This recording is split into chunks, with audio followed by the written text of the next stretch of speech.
Yo guys, welcome back. This video we're going to be fixing the front half of the 40 series torque converter because it will not engage the belt at all. It used to just stay kind of halfway engaged, then it would go out to not engaging at all. So something's wrong in the actual thing.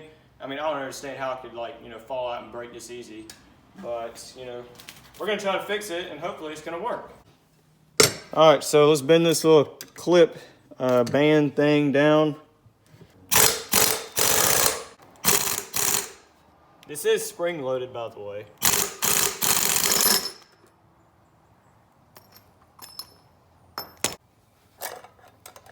Oh yeah, this little washer is to hold it on there. So this is the first time I ever looked at a 40 series, so don't get mad if I'm doing something wrong. Man, this spring's actually pretty big. Obviously, there's nothing wrong with this. This in here, I haven't seen it yet. So, yeah, what'd I tell you? Rollers jumped out of position. All right, that's staying in there.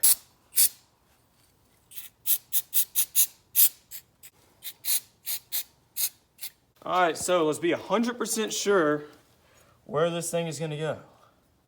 All right, I think that's on there. I'm not going to lube any of this up because you don't want any sort of lubrication on this belt system because you're going to defeat the whole purpose of a clutch. It's going to be slipping like crazy and you're going to be cussing like crazy.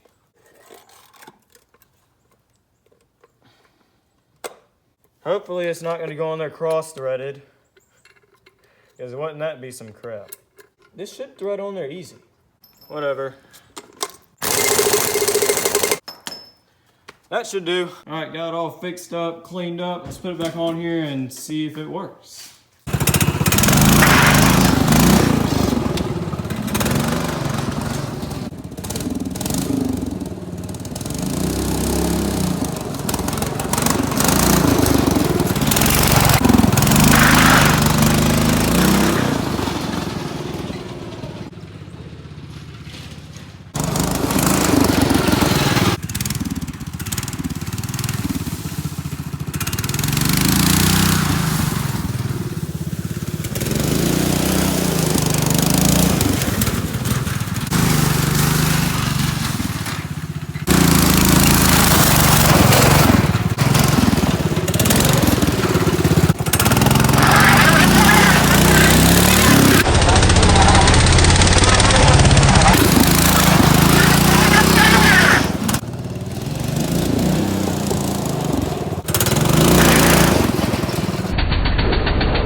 All right, so I hope you all liked this video. If you did, you know what to do. And God bless you all. See you all in the next one.